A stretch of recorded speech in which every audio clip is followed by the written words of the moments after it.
يا أيها الناس إن وعد الله حق فلا تغرنكم الحياة الدنيا ولا يغرنكم بالله الغرور۔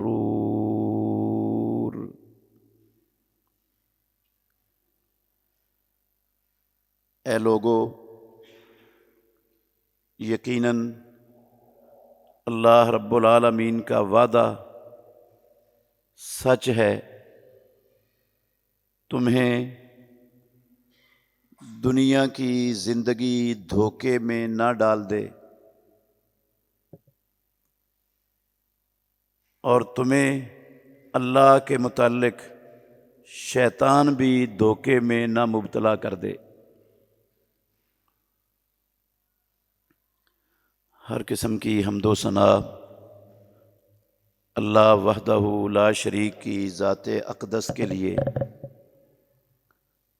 ان گنت بے شمار لا تعداد درود و سلام سید الاولین والآخرین خاتم النبیین رحمت للعالمین محمد الرسول اللہ صلی اللہ علیہ وآلہ وسلم کی ذات گرامی کے لیے۔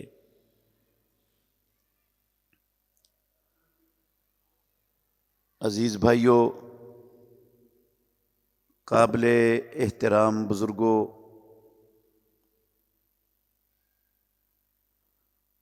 جس دور میں ہم جی رہے ہیں،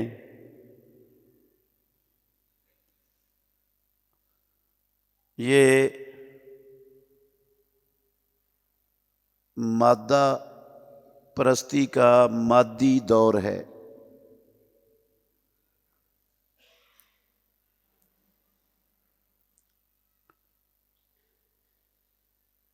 دنیا کا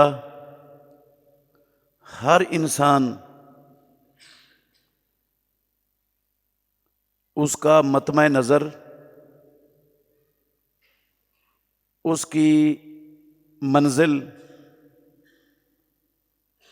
اس کی بھاگ دوڑ کا نتیجہ وہ صرف اور صرف دنیا کی زیب و زینت، دنیا کا ساز و سامان، دنیا کی آسائشیں اور آرائشیں، یہی بنا ہوا ہے۔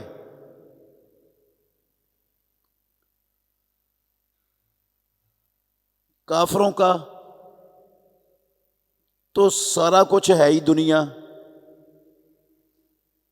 ان کے لیے تو آخرت میں جہنم میں رب کا عذاب ہے، جس عذاب سے، جس جہنم سے کفار نے کبھی چھٹکارا اور نجات پانی ہی نہیں۔ ان کا سب کچھ یہ دنیا کی زندگی ہے، بس ان کا آخرت میں کچھ نہیں ہے۔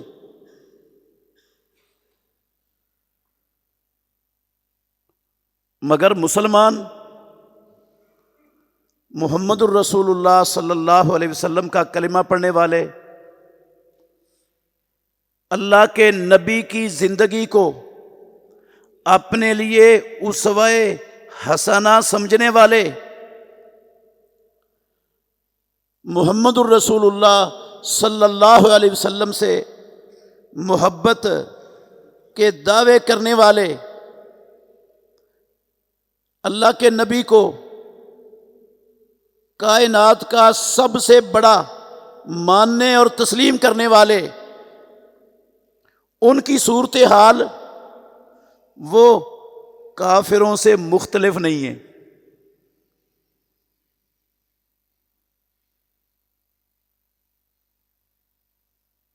آخرت کا ذرا برابر احساس وہ بیشتر کلمہ پڑھنے والوں میں ختم ہو چکا ہے۔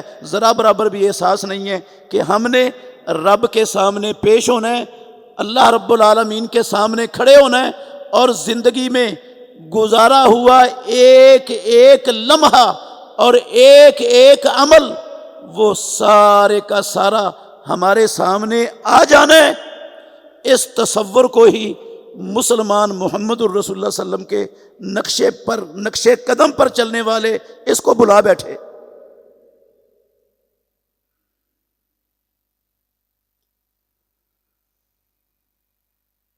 آپ دیکھ لیں، ہر بندہ کلمہ پڑھنے والا، میں کلمہ پڑھنے والوں کی بات کر رہا ہوں، کافروں کے بارے میں تو رب نے کہا نا قرآن میں کہ ان یستحبون الحیات الدنیا بالآخرہ، کفار آخرت کے بدلے میں وہ دنیا کی زندگی کو، دنیا کی زیب و زینتوں کو، دنیا کے ساز و سامان اور آرائشوں کو وہ تو کافر پسند کرتے ہیں۔ کافروں کا سارا کچھ ہے ہی یہ دنیا ہی دنیا ہے، مگر ایمان والوں کا تو یہ دنیا مستقبل ہے ہی نہیں، ان کا مستقبل تو آخرت ہے۔ یہ دنیا میں ہمیشہ رہنے کے لیے آئے ہی نہیں۔ مالک الملک نے انہیں جو دنیا میں زندگی بخشی ہے، عطا کی ہے، یہ اپنی آخرت والی زندگی کو بنانے کے لیے، سنوارنے کے لیے، اپنے آپ کو رب کی ناراضگی سے، جہنم سے، آگ سے بچانے کے لیے اور جنت کی تیاری کرنے کے لیے مالک الملک نے یہ دنیا کی زندگی مسلمانوں کو عطا کی ہوئی ہے۔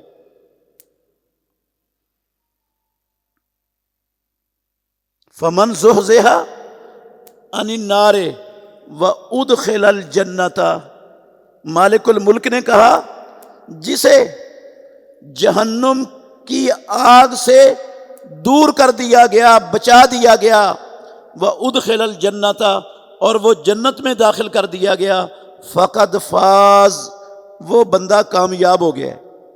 ومل حیات الدنیا الا متاع الغرور، کائنات کے لوگوں یہ دنیا کی زندگی دھوکے کا سامان ہے۔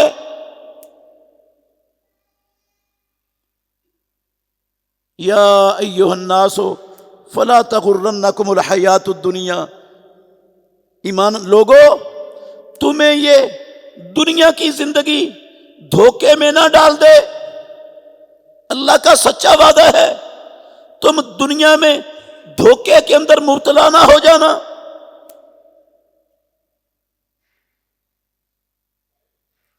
آخرت کو ہمیشہ یاد رکھنا، آخرت کے تصور کو اپنے ذہن سے کمزور نہ ہونے دینا۔ انسان کو کنٹرول کرنے والی چیز دنیا میں، دنیا کی زندگی میں، وہ اللہ رب العالمین کا ڈر ہے، رب کی پکڑ ہے، رب کا خوف ہے، آخرت میں رب کے سامنے کھڑے ہونے کا تصور ہے۔ یہ جب بندے کے اندر زندہ ہوگا تو بندہ آخرت کی تیاری میں لگا رہے گا۔ یوں ہی وہ دھوکے، دنیا کے ساز و سامان کے دھوکے میں پڑا، بس آخرت کا تصور کمزور ہوا تو تباہی، بربادی اور آخرت کی ہلاکت اس کا مقدر بن جائے گی۔ وہی ہوگا جو کفار کے ساتھ قیامت والے دن ہونا ہے۔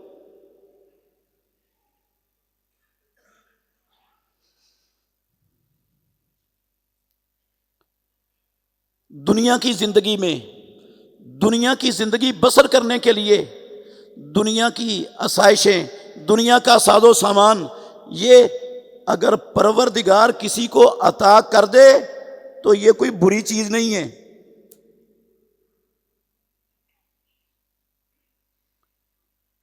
یہ دنیا کا ساز و سامان یہ رب نے صرف اور صرف کافروں کے لیے نہیں بنایا کہ اس سے صرف کافر فائدہ اٹھا سکتے ہیں، مسلمان فائدہ نہیں اٹھا سکتا، یہ بات میں نہیں کر رہا، مگر میرے بھائیوں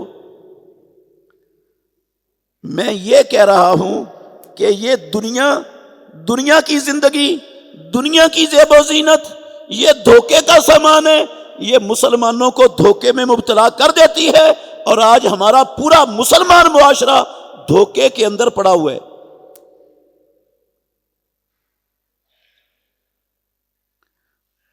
بیشتر لوگوں کو حلال و حرام کی تمیز مسلمانوں کے اندر ختم ہو چکی ہے۔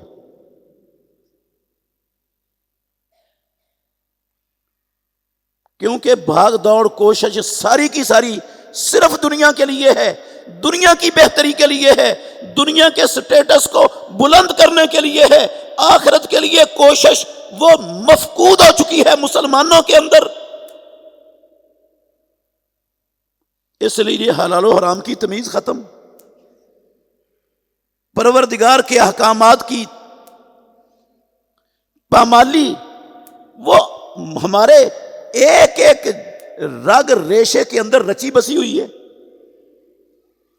نبی مکرم کی مخالفت وہ زندگی میں مسلمان لوگوں کا، معاشروں کا اوڑھنا بچھونا اللہ کے نبی کی مخالفت بنا ہوا ہے۔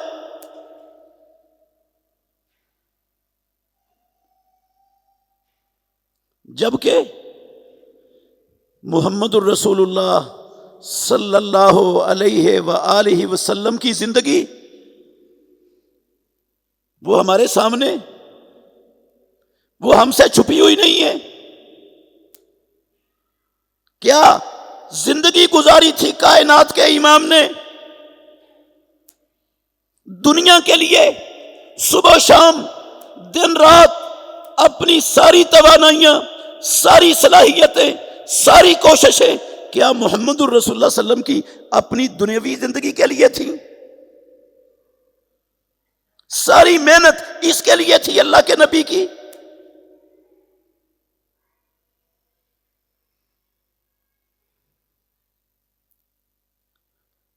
اگر دنیا کی زندگی آپ کا مطمع نظر ہوتی نا،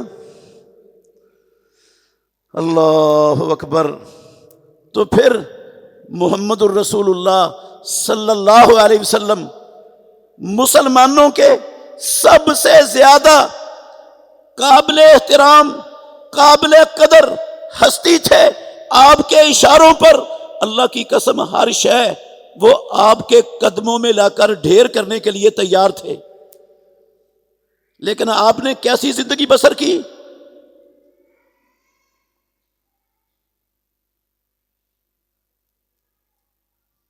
دن کو اللہ کے دین کی خاطر، اللہ کے بندوں کو اللہ کا حکم، رب کا دین پہنچانے کے لیے دن اس میں صرف ہوتا تھا۔ اللہ کے دشمنوں کے سازشوں کو، حملوں کو ناکام بنانے کے لیے، ان کی قوتوں کو توڑنے کے لیے، اللہ کی زمین پر اللہ کے دین کو غالب کرنے کے لیے دن اس میں صرف ہوتا تھا، اور رات آسمانوں والے رب کی خوشنودی کے لیے مصلے پر صرف ہوتی تھی۔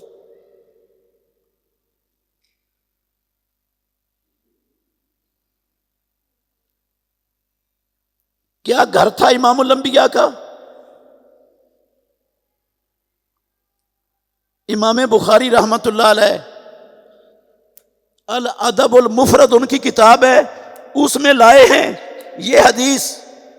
داود بن قیس بیان کرتے ہیں کہ میں نے محمد الرسول اللہ صلی اللہ علیہ وسلم کے گھروں کو، آپ کے حجرات کو، جو آپ کی ازواج مطہرات کے تھے، میں نے ان کو دیکھا پیارے پیغمبر کے دنیا سے چلے جانے کے بعد۔ 9 بیویاں تھی محمد الرسول اللہ صلی اللہ علیہ وسلم کی، اور 9 گھر تھے، 9 حجرے تھے ان کے، جن میں صرف ایک کمرہ تھا جو 15 اور 12 کی پیمائش کا تھا، اور جو اس کا صحن تھا وہ صرف 9.5 فٹ یا 10 فٹ تھا، اس سے زیادہ نہیں تھا۔ 12 فٹ چوڑا، 9.5 فٹ یا 10 فٹ لمبا، یہ ہر گھر کا محمد الرسول اللہ صلی اللہ علیہ وسلم کے کمرے کے باہر اتنا صحن تھا۔ اور یہ گھر بنا ہوا کس کا تھا؟ داود بن قیس کہتے ہیں، صحیح سند کے ساتھ میں سنا رہا ہوں، کہتے ہیں میں نے دیکھا بڑے غور سے، کھجوروں کے پتوں سے، کھجوروں کی ٹہنیوں سے محمد الرسول اللہ صلی اللہ علیہ وسلم کے گھروں کی، ازواج مطہرات کے گھروں کی دیواریں بنی ہوئی ہیں، بیچ میں کھجوروں کے تنوں کے ستون ہیں، اور اینٹوں کی جگہ پر، پتھروں کی جگہ پر وہ کھجوروں کی شاخوں اور پتوں کی جو ہے نا ان کو جوڑ کر گھر بنایا ہوا ہے، اور ان کے باہر کی طرف بالوں کے بنے ہوئے ٹاٹ سے ان کو باہر سے ڈھانپا گیا ہے، اور وہ بالوں کا بنا ہوا ٹاٹ وہ محمد الرسول اللہ صلی اللہ علیہ وسلم کے ان گھروں کے دروازوں پر لٹکا ہوا ہے دروازے کی حیثیت سے۔ اگر نبی مکرم صلی اللہ علیہ وسلم نے چوبارہ بنایا ہے، بالا خانہ بنایا ہے ان پر، تو وہ بھی کھجور کے تنوں کو ڈال کر چھت پر اوپر ایسا ہی چوبارہ بنا لیا، اور اس کو چڑھنے کے لیے سیڑھی لگائی ہوئی ہے، کھجور کا تنا ٹیڑھا کر کے رکھا ہوا ہے، اس کو پکڑ کر اوپر چڑھتے ہیں اور اس سے پکڑ کر نیچے اتر آتے ہیں۔ فاروق اعظم عمر بن الخطاب رضی اللہ تعالیٰ عنہ وہ داخل ہوئے ہیں امام الانبیاء کے پاس، کہتے ہیں میں نے پیارے پیغمبر کے کمرے میں نظر دوڑائی، مجھے ایک گدا نظر آیا جو چمڑے کا بنا ہوا تھا، جس چمڑے کے گدے کے اندر کھجوروں کے پتے تھے بھرے ہوئے روئی کی جگہ پر، اور دیواروں پر 3 کچے چمڑے لٹک رہے تھے۔ یہ تھا محمد الرسول اللہ صلی اللہ علیہ وسلم کی زندگی کا، نبوی زندگی کا گھر کا سارا ساز و سامان۔ پوچھنے پر کائنات کے امام کہا کرتے تھے مالی ولی دنیا الا کراکب استظل تحت شجرۃ ثم راح عنها۔ کائنات کے لوگوں، میں اللہ کا نبی محمد، میرا دنیا سے کیا لینا دینا؟ میں دنیا کے لیے پیدا نہیں ہوا، مجھے رب نے دنیا کے لیے نہیں بھیجا۔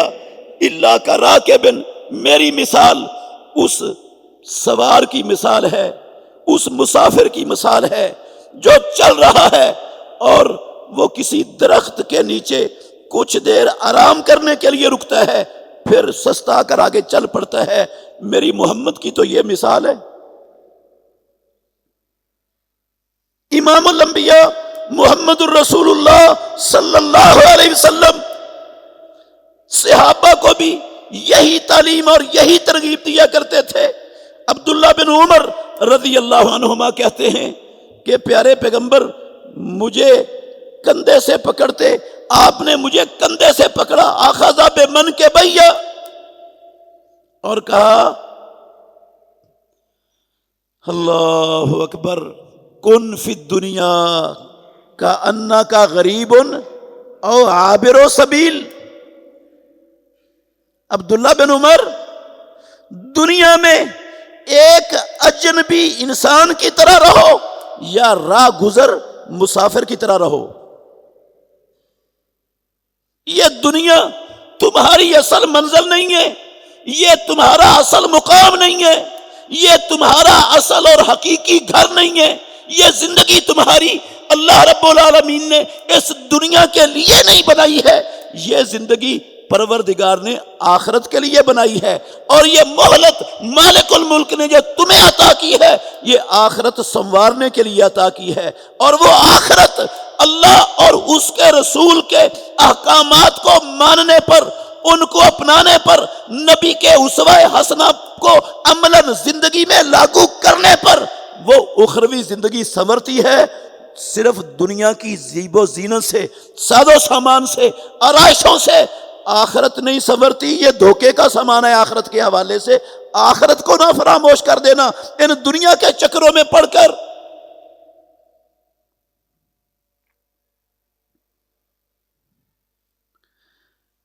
یہ سارا کچھ، اچھا اللہ کے نبی فوت ہوئے، دنیا سے چلے گئے، کیا چھوڑا؟ کیا تھا طریقہ امام الانبیاء کا؟ صحابی کہتے ہیں ما ترکا درہمن ولا دینارن ولا عبدن ولا امتن، اللہ کے نبی نے نہ کوئی درہم چھوڑا، نہ کوئی دینار چھوڑا، نہ کوئی لونڈی چھوڑی، نہ کوئی غلام چھوڑا،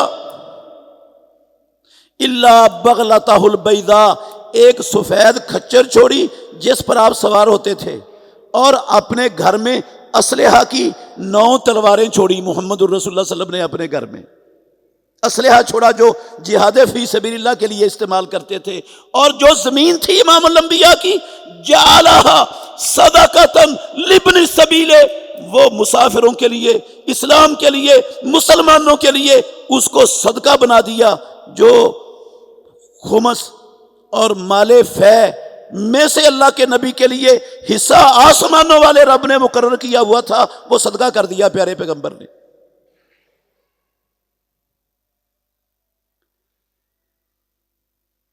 اور جب اس دنیا سے گئے ہیں تو آپ کی ایک ذرا چند سا جو کے بدلے میں ایک یہودی کے پاس گروی رکھی ہوئی تھی،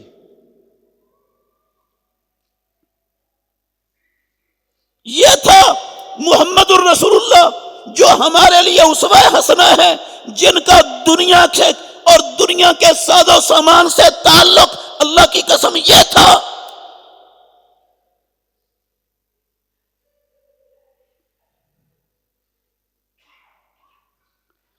ایسا نہیں تھا کہ آپ کو دنیا کی آسائشیں نعمتیں میسر نہیں تھیں، ٹھیک ہے مکے میں حالات سخت تھے، مدینے کی ابتدا میں بھی حالات سخت تھے، مشکلات تھیں، مگر جب اللہ رب العالمین نے جہاد فی سبیل اللہ کا حکم دیا، جہاد شروع ہوا، تو اللہ نے اموال غنیمتوں کی شکل میں محمد الرسول اللہ صلی اللہ علیہ وسلم کو وافر اموال عطا کر دیے۔ صحابہ اللہ کے نبی کے رشتہ دار، اللہ کی قسم وافر اموال ان کے پاس موجود تھے۔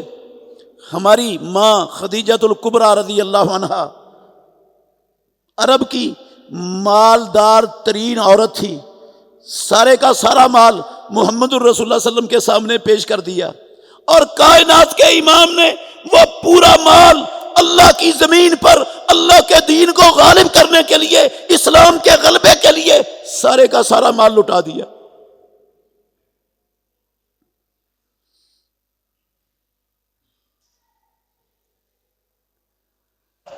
ہر طرف سے غنیمتیں آئیں، محمد الرسول اللہ صلی اللہ علیہ وسلم کے پاس مدینہ طیبہ میں آنے والا اپنا بحرین سے قافلہ آیا، ساز و سامان کا لدا ہوا، بڑا ساز و سامان ڈھیر لگ گیا۔ اللہ کے نبی اس وقت تک مسجد نبوی سے اٹھ کر اپنے گھر میں نہیں گئے جب تک وہ سارے کا سارا مال وہ لوگوں میں بانٹ نہیں دیا، تقسیم نہیں کر دیا۔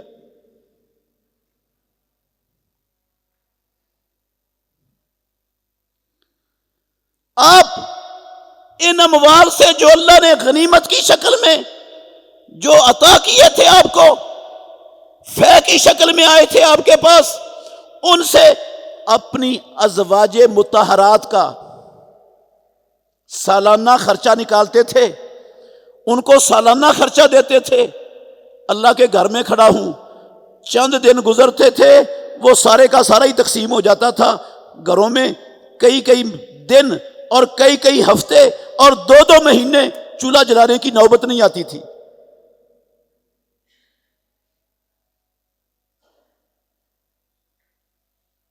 آپ کا دنیا کے ساز و سامان سے، دنیا کی چیزوں سے کوئی غرض، کوئی لنک، کوئی تعلق نہیں تھا۔ آپ کی جان بھی، آپ کا وقت بھی، آپ کو جو مالک الملک نے دنیا کی ساز و سامان، اموال عطا کیے تھے، وہ بھی سب کچھ محمد الرسول اللہ صلی اللہ علیہ وسلم نے اللہ رب العالمین کے دین کے لیے ہر شے کو لگایا ہوا تھا، آخرت کو سنوارنے کے لیے لگایا ہوا تھا۔ آپ کو اپنی آخرت کی فکر تھی۔ رات کو مصلی پر کھڑے ہوتے، آپ آخرت کو یاد کر کے سورہ ہود کو پڑھ کر، آخرت کے تذکرے پڑھ کر آپ کی آنکھوں سے آنسو جاری ہو جاتے، آپ کی داڑھی مبارک تر ہو جاتی، ہچکی بند جاتی، صحابہ کہتے ہم رسول اللہ صلی اللہ علیہ وسلم کی روتے ہوئے ہچکی سنتے تھے، اتنی فکر امام الانبیاء کو اپنی اخروی زندگی کی تھی۔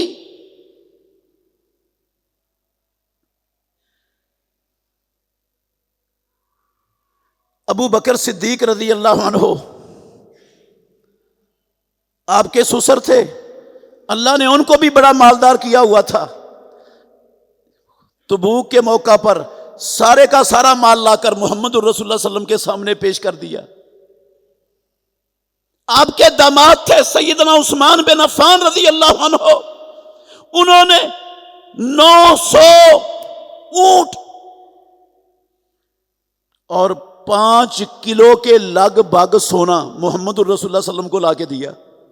اس وقت 5 کلو سونا، 29 کلو چاندی، ایک 100 گھوڑے، 900 اونٹ اور باقی جو ساز و سامان تھا وہ اس کے علاوہ تھا، وہ پیش کیا اللہ رب العالمین کے دین کے لیے۔ رب نے دیا لیکن انہوں نے اس سے دل نہیں لگایا، اپنی آخرت کی تیاری سے وہ غافل نہیں ہوئے، آخرت کو انہوں نے فراموش نہیں کیا۔ لیکن میرے بھائیوں، آج محمد الرسول اللہ کا کلمہ پڑھنے والے اللہ کی قسم اکثریت کی یہ کیفیت ہے، ان کی ساری زندگی، ساری بھاگ دوڑ، ساری کوشش، ساری کامیابی یہ ہے کہ ان کو زیادہ سے زیادہ دنیا مل جائے، وہ نمبردار بن جائیں، وہ ایم پی اے بن جائیں، وہ ایم این اے بن جائیں، ان کو وزارت مل جائے، صدارت مل جائے، ان کی فیکٹریاں ایک کی بجائے 2 ہو جائیں۔ کعبے کے رب کی قسم صرف اسی کو کامیابی سمجھ کے محمد الرسول اللہ صلی اللہ علیہ وسلم کی امت وہ اللہ رب العالمین کے احکامات کو پامال کر رہی ہے، آخرت کو بلائے بیٹھی ہے۔ سیرت کیا ہے محمد الرسول اللہ صلی اللہ علیہ وسلم کی؟ یہ سیرت کس لیے بیان ہوتی ہے؟ محبت کے دعوے کس لیے ہوتے ہیں محمد الرسول اللہ صلی اللہ علیہ وسلم کے ساتھ؟ صرف سننے کے لیے، پڑھنے کے لیے بس؟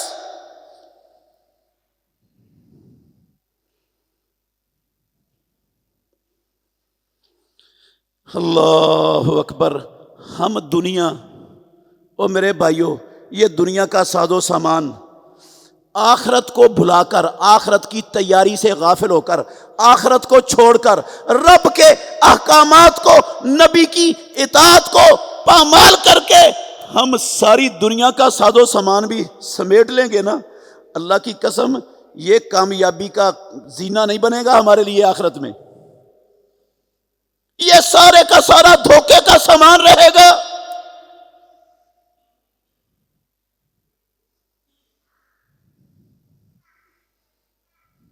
فرعون کے پاس نہیں تھا مال، تھوڑا تھا، بڑا مال تھا،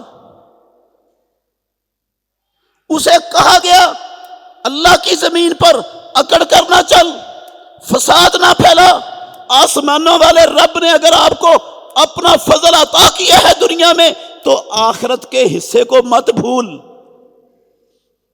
رب کے سامنے پیش ہونے کو فراموش نہ کر۔ وابتغ فیما آتاک اللہ الدار الآخرۃ ولا تنسا، جو اللہ نے آپ کو دیے ہے اس ساز و سامان سے، اس دنیا کی آسائشوں سے اپنی آخرت کو سنوارنے کی فکر کر۔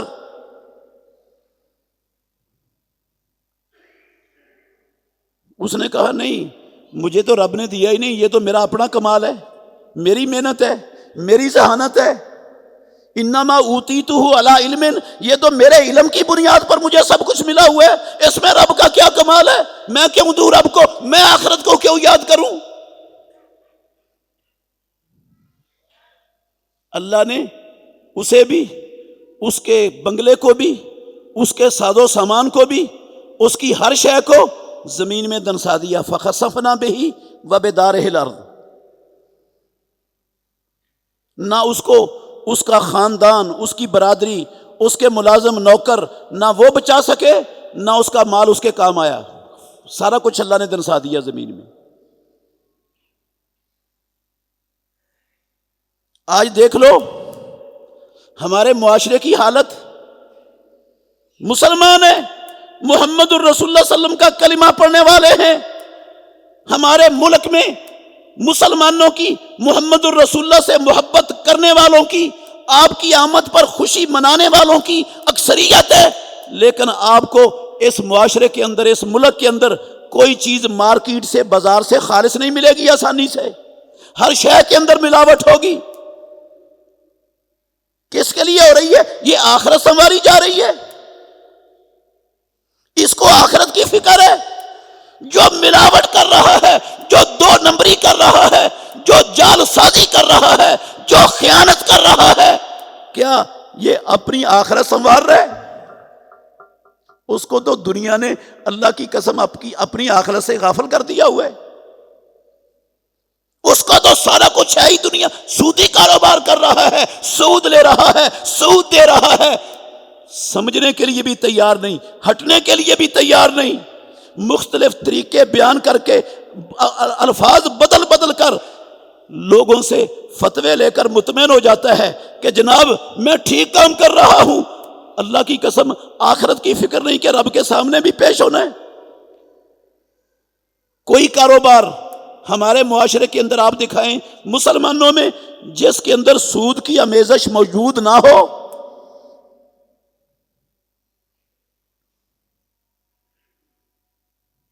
سود کوئی چھوٹا معاملہ تو نہیں۔ السبع الموبقات، جو 7 ہلاک کر دینے والے گناہ ہیں، جو انسان کی دنیا بھی برباد کر دیتے ہیں، عاقبت بھی برباد کر دیتے ہیں، ان 7 گناہوں میں سے ایک گناہ محمد الرسول اللہ صلی اللہ علیہ وسلم نے سود بتایا ہے۔ سود کی سرداری ہے۔ پوری منڈی، پورا معاشرہ، پورا کاروبار، پورے بازار، پوری امت اللہ کی قسم اس کے اندر ڈوبی پڑی ہے، ہٹنے کے لیے تیار نہیں۔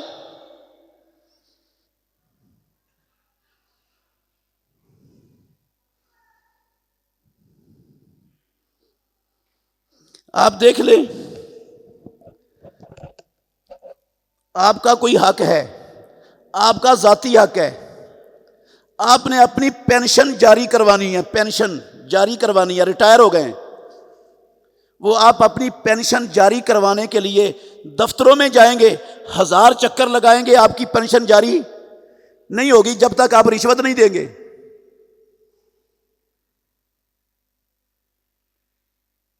آپ کو آپ کے پلاٹ کی فرد چاہیے، آپ پٹواری کے پاس 20 چکر لگا لیں، آپ کو نہیں ملے گی آپ کے پلاٹ کی فرد جب تک اس کو رشوت نہیں دیں گے۔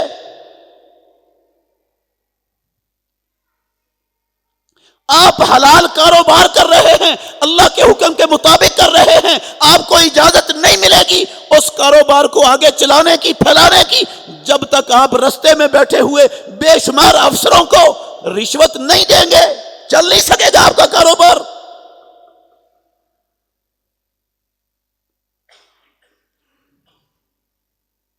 صرف گورنمنٹ کے ملازم نہیں، آپ پرائیویٹ فرمیں، پرائیویٹ کمپنیاں، ان کے پرچیزروں کی حالت کو دیکھ لیں، وہ آپ سے چیز نہیں خریدیں گے جب تک آپ اس کو رشوت نہیں دو گے۔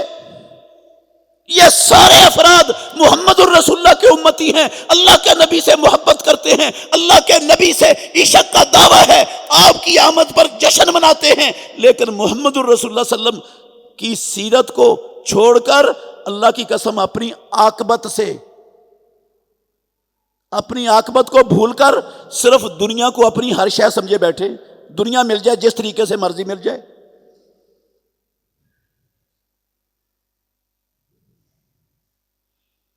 جب یہ تصور کمزور ہونا ہے نا ذہن سے کہ میں نے رب کے سامنے پیش ہونا ہے اور میرے زندگی کا کیا ہوا ایک ایک عمل وہ میرے سامنے سارا کھاتا رب نے لکھا ہوا پیش کر دینا ہے اور مجھے پڑھنا پڑے گا،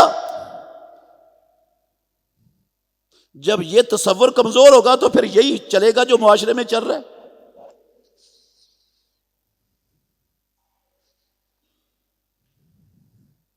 سیرت کیا ہے محمد الرسول اللہ صلی اللہ علیہ وسلم کی؟ مسلمانوں کی حالت کیا ہے؟ ناراض نہیں ہونا میرے بھائیوں، امام الانبیاء نے کلمہ پڑھنے والوں میں تمام جھگڑے، تمام اختلافات، تمام چیزیں ختم کر کے ان کو ایک جسم اور ایک جان بنا کے کھڑا کر دیا تھا۔ جو جو 20 سال ایک دوسرے کی نسلیں مٹانے پر کمر بستہ ہوتے تھے، چھوٹی چھوٹی باتوں پر لڑائیاں چلتی تھیں، 300 سال تک لڑائیاں چلتی تھی جن کی، ان کو محمد الرسول اللہ صلی اللہ علیہ وسلم نے کیا بنا دیا؟ وہ اپنا مال، اپنی اولاد، اپنا گھر بار قسم اللہ کی دوسرے پر نشاور کرنے کے لیے تیار ہیں، کر رہے ہیں۔ اور آج مسلمان محمد الرسول اللہ کا کلمہ پڑھنے والوں کی صورتحال کیا ہے؟ صرف دنیا کی سرداری کے لیے، چودراہٹ کے لیے، نمبرداری کے لیے، صدارت وزارت کے لیے، دیکھ لو کتنا شدید قسم کا اختلاف ہے ہمارے معاشرے میں۔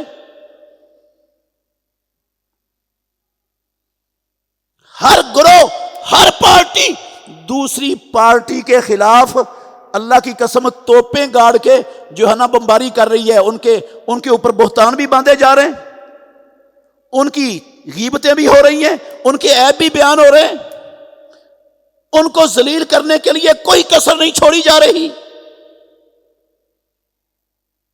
نون لیگ ہے تو وہ پی ٹی آئی کے خلاف ہے، پی ٹی آئی ہے وہ نون لیگ کے خلاف ہے، پیپل پارٹی ہے وہ دوسروں کے خلاف ہے۔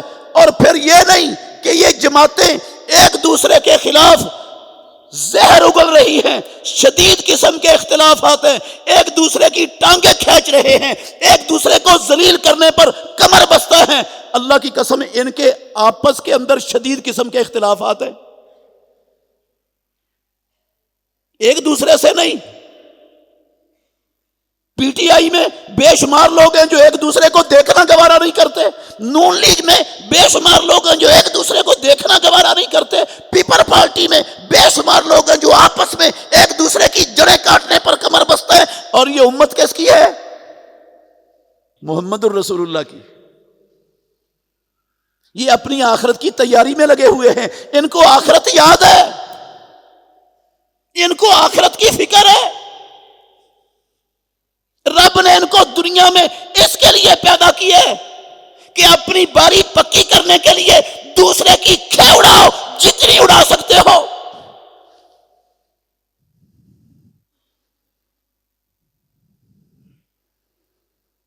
صرف سیاسی جماعتیں نہیں، اللہ کی قسم دینی جماعتوں کا بھی یہی صورتحال ہے۔ کتنے فرقے ہیں، کتنے گروہ ہیں، اور پھر ایک ایک فرقے کے اندر پیدا کرنے والے کی قسم 20 فرقے اور پیدا ہو چکے ہوئے ہیں۔ ایک ایک فرقے کے اندر 20 فرقے ہیں جو ایک دوسرے کے اوپر کیچڑ اچھال رہے ہیں، ایک دوسرے کی جو ہے نا توہین کرنے پر کمر بستہ ہیں۔ سب سے زیادہ جو کہتے ہیں ہم اللہ کے نبی کے نقش قدم پر چلنے والے ہیں، اہل حدیث، ان کے اندر کعبے کے رب کی قسم کتنی پارٹیاں ہیں، کتنے فرقے ہیں، کوئی حسینی مسلمان ہے، کوئی یزیدی مسلمان ہے، کوئی گند پھیلایا ہوا ہے معاشرے کے اندر، اور یہ محمد الرسول اللہ کے امتی ہیں، اور یہ آخرت کی تیاری ہو رہی ہے۔ مسلمان امت کو لڑا کر فرقہ وریت کے گند کے اندر دھکیل کر ہم محمد الرسول اللہ صلی اللہ علیہ وسلم کے نقش قدم پر چل رہے ہیں۔ اللہ کے نبی کی سیرت یہ تھی۔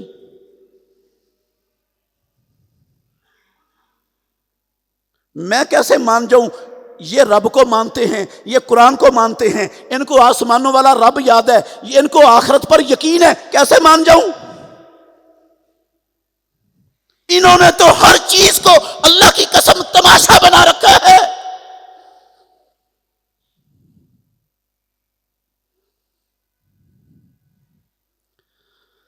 اللہ اکبر۔ محمد الرسول اللہ صلی اللہ علیہ وآلہ وسلم کے صحابہ میں تھوڑا سا اختلاف ہوا تھا۔ تفصیل میں نہیں جانا چاہتا، اشارہ کر رہا ہوں۔ چند لمحوں کے لیے وہ جو پروردگار نے فتح عطا کی تھی نا، وہ کچھ لمحوں کے لیے شکست کے اندر بدل گئی۔ 70 صحابہ شہید ہو گئے، اللہ کے نبی کا سر پھٹ گیا، دانت ٹوٹ گیا، چچا کا مسئلہ ہو گیا، ہوا کیا تھا؟ نافرمانی ہوئی تھی، گناہ ہوا تھا، غلطی ہوئی تھی، اور سزا مالک الملک نے کن لوگوں کو دی؟ کتنی غلطیاں ہوئی تھیں ان سے، کتنی نافرمانیاں تھیں؟ کیا ان کی زندگی کا مشن ہی دنیا تھا؟ اللہ کی قسم نہیں، ان کا مشن عاقبت تھا، آخرت تھا۔ وہ رب کو راضی کرنے کے لیے میدانوں میں کھڑے تھے، انسان تھے، غلطی ہو گئی، آسمانوں والے رب نے اس اختلاف کے نتیجے میں کتنا بڑا نقصان پہنچایا ان کو۔ جن سے پاک جماعت، نبیوں کی جماعت کے بعد اولاد آدم میں اللہ کی قسم نہیں ملے گی، ان کو سزا دے دی رب نے۔ میں اور آپ کے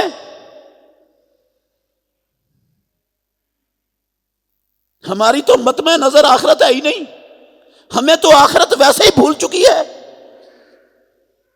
رب کی عظمت کا تو احساس ہے ہی نہیں ہمیں۔ ہمارا رب بھی دنیا ہے، چودراہٹ ہے، ساز و سامان ہے، زیب و زینت ہے، وزارتیں صدارتیں ہیں، یہ حکومتیں اور یہ دنیاوی مفادات ہیں۔ خدا بھی یہی ہے، نبی بھی یہی ہے، اور قبلہ بھی یہی ہے، کعبہ بھی یہی ہے، سارا کچھ ہمارا یہی ہے۔ دن رات ہم اسی کے لیے جیتے ہیں، اسی کے لیے مرتے ہیں، اس کے علاوہ تو کوئی اور چیز ہے ہی نہیں ہمارے سامنے۔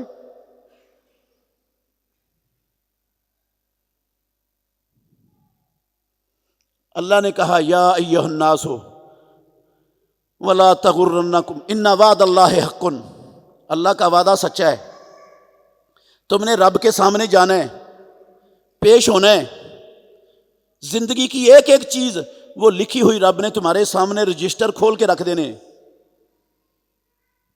سارا کچھ ریکارڈ ہو رہا ہے، وہاں اس ریکارڈ کے حساب سے فیصلہ ہونا ہے۔ فریقن فی الجنت و فریقن فی السعیر، ایک گروہ جنت میں جائے گا، دوسرا گروہ جہنم میں جائے گا، دو ہی گروہ ہوں گے، تیسرا نہیں ہوگا۔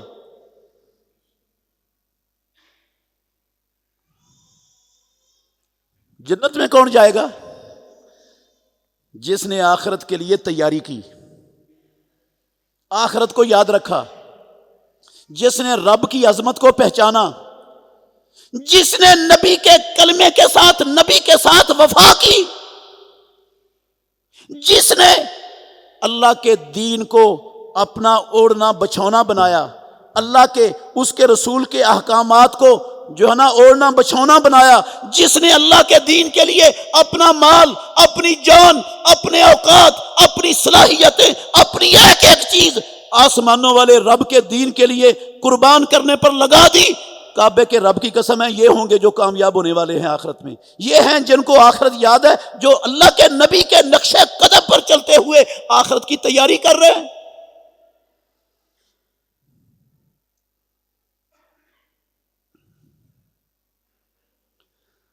ابھی جس صورتحال میں ہم گزر رہے ہیں، ابھی یہ میری باتیں سمجھ نہیں آئیں گی لوگوں کو، اس وقت سمجھ آئیں گی جب سور پھونکا جائے گا اور مرنے کے بعد دوبارہ کھڑے ہوں گے، پھر سمجھ آئیں گی جب دوبارہ آنکھیں کھلیں گی تو پھر کہے گا قال رب ارجعون لعلی اعمل صالحا فیما ترکت، یا اللہ ایک مرتبہ موقع دے دے۔ پہلے تو سمجھ نہیں آئی تھی، میں یہی سمجھتا رہا عشق رسول کا نعرہ لگا دو، جھنڈیاں لگا لو، چراغاں کر لو، اور عشرہ سیرت منا لو، اور عشرہ سیرت منا کر نبی کے ساتھ حب اور محبت کا سرٹیفکیٹ لے لو، بس میں تو یہی سمجھتا رہا۔ میں نے تو عملاً اللہ کے نبی کی سیرت کو نہ جانا، نہ جاننے کی کوشش کی، نہ اس پر عمل کرنے کا کبھی سوچا تھا۔ ایک مرتبہ بھیج دے، میں اب عمل کر کے آؤں گا، بھیج دے گا رب؟ کلا انہا کلمۃ ھو قائلھا ومن ورائہم برزخ الی یوم یبعثون، یہ بات ہے جو منہ سے نکال رہا ہے، یہ چلے گی نہیں، وقت ختم ہو گیا ہے، اب قیامت تک پردہ ہو گیا ہے، دنیا میں نہیں آ سکتا۔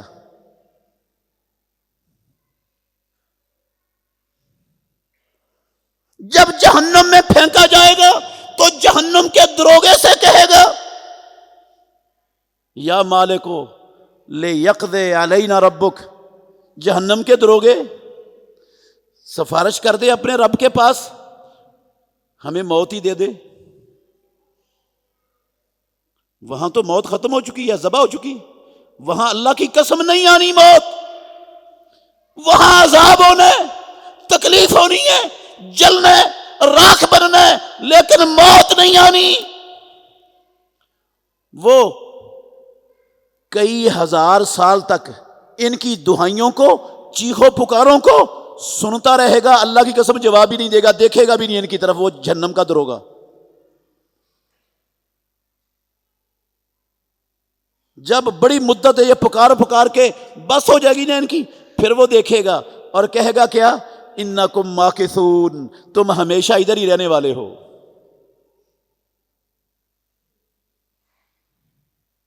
نبی کو انگوٹھے چومنے کے لیے نہیں بھیجا تھا تمہارے پاس، نبی کے نام پر چراغاں کرنے کے لیے نہیں بھیجا تھا محمد الرسول اللہ تمہارے پاس، صرف عشق اور محبت کے دعوے کرنے اور آپ کے ترانے پڑھنے کے لیے نہیں بھیجا تھا محمد الرسول اللہ کو دنیا میں۔ ان کی زندگی کا ایک ایک عمل، ایک ایک لمحہ، ان کی ایک ایک بات وہ تمہارے لیے حجت تھی، دلیل تھی، اسوہ حسنہ تھی، تم نے اس پر عمل پیرا ہونا تھا۔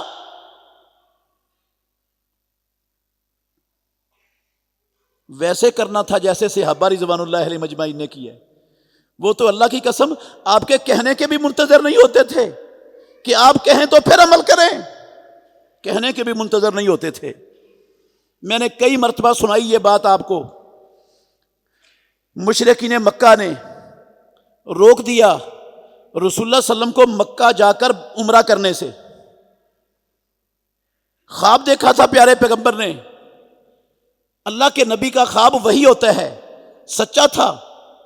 عمرہ کر رہے تھے پیارے پیغمبر، رب نے وہی کی تھی ہونا ہے عمرہ، لیکن وقت ابھی رب نے طے نہیں کیا تھا کہ کب ہونا ہے۔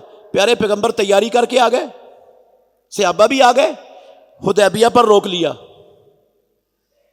نہیں جانے دیں گے، نہیں کرنے دیں گے عمرہ، معاہدہ ہوا اگلے سال کرنا ہے۔ پیارے پیغمبر محمد الرسول اللہ صلی اللہ علیہ وسلم نے صحابہ سے کہا، یہ اپنے قربانی کے جانور جو بیت اللہ میں ذبح کرنے کے لیے لے کے آئے ہو نا، یہ ان کو ذبح کر دو۔ صحابہ کے ذہنوں میں یہ بات جاگزین تھی کہ اللہ کے نبی کا خواب وہی ہوتا ہے، اللہ کے نبی کا خواب جھوٹ نہیں ہو سکتا، ہم نے بیت اللہ جانا ہی جانا ہے، کوئی نہ کوئی رستہ رب نکال دے گا، اس معاہدے کے باوجود کوئی نکال دے گا۔ وہ نا یہ اسی چکر میں تھے، کوئی شک نکلے گی، کوئی رستہ آئے گا تو ہمارے جانور بیت اللہ کے اندر جا کر ہی ذبح ہوں گے۔ وہ اس شک کے چکر میں انتظار کر رہے ہیں، انکار نہیں کیا۔ اللہ کے نبی پریشان ہو گئے، میں نے ان کو کہا جانور ذبح کر دو، انہوں نے کیے نہیں۔ خیمے میں آپ داخل ہوئے، ہماری ماں ام سلمہ رضی اللہ عنہا نے پیارے پیغمبر کے رخ انور چہرے کو دیکھ کر پہچان لیا اللہ کے نبی پریشان ہے۔ کہا اللہ کے نبی کیا پریشانی، کیوں پریشان ہے؟ کہا میں نے صحابہ سے جانور ذبح کرنے کا کہا، وہ تو کر نہیں رہے۔ ہماری ماں کہتی ہیں آپ ایسا کریں، آپ چپ کر کے جائیں اور اپنا جانور ذبح کر دیں۔ صحابہ نے انکار نہیں کیا تھا، میں نے کہا وہ اس انتظار میں تھے کہ کوئی شک نکل آئے گی، رب کوئی رستہ کھولے گا، کوئی صورت بنے گی تو ہمارے جانور ادھر ذبح ہوں گے، اس چکر میں انتظار میں تھے، وہ انکار میں نہیں تھے۔ جب دیکھا اللہ کے نبی نے ذبح کر دی ہے، اللہ کی قسم 1 منٹ سے پہلے سب نے ذبح کر دیے، انتظار ہی نہیں کیا، دوبارہ اللہ کے نبی کے لفظوں کا انتظار نہیں کیا، جو اللہ کے نبی نے کیا سب نے کر دیا۔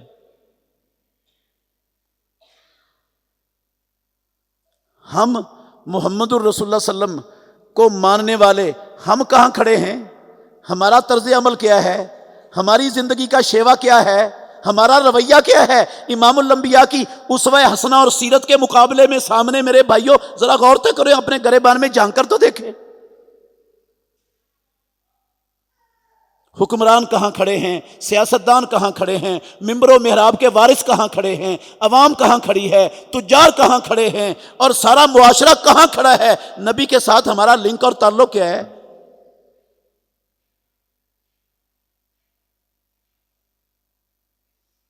یہ ساری خرابیوں کی جڑ، فساد کا منبع پھر کہہ رہا ہوں اللہ کے گھر میں کھڑا ہوں.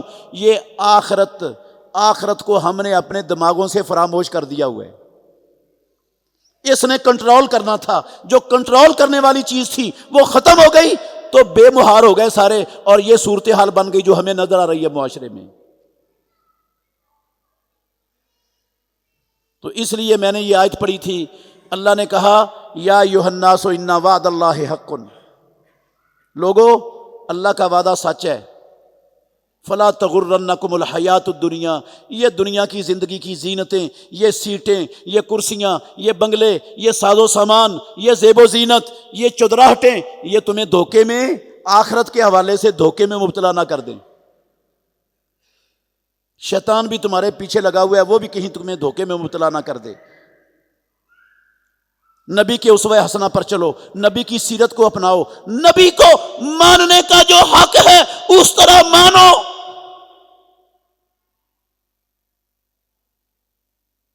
اس طرح مانو جس طرح نبی کے ساتھیوں نے آپ کو مان کے ہمارے سامنے اپنا رویہ پیش کیا.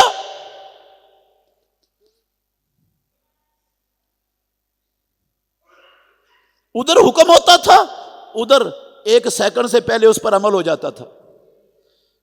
یہ شیوا تھا انما کان قول المؤمنین اذا دعوا الی اللہ ورسولہ لیحکم بینہم ان یقولوا سمعنا واطعنا. وہ کہتے تھے سن لیا اور مان لیا. یہ نہیں تھا رویہ کہ سن تو لیا لیکن مولوی صاحب دعا کرو اللہ ماننے کی توفیق دے دے. مطلب ہے ماننا نہیں ہے, آپ دعا کرو پھر شاید ہمارا نہیں ماننے کا ارادہ. کوئی رب زبردستی ہمیں منوا دے تو شاید مان جائے, ورنہ ماننے کا ارادہ کوئی نہیں ہے. نہیں میرے بھائیو, ہم اہل سنت والجماعت ہیں. اہل سنت کا مطلب ہے نبی کی سیرت کو اپنانے والا, جماعت کا مطلب ہے اس طرح اپنانے والا جس طرح ابو بکر و عمر نے اپنائی, عثمان و علی نے اپنائی, حسن و حسین نے اپنائی, طلحہ و زبیر نے اپنائی, سعد و سعید نے اپنائی. جس طرح نبی کی سیرت اسوہ حسنہ پر صحابہ نے عمل کیا, اس طرح جو عمل کرتا ہے نبی کے طریقے پر اسوہ حسنہ پر, وہ ہوتا ہے اہل سنت والجماعت. اللہ ہم کو سمجھنے اور عمل کرنے کی توفیق عطا فرمائے. آخر دعوانا الحمدللہ رب العالمین.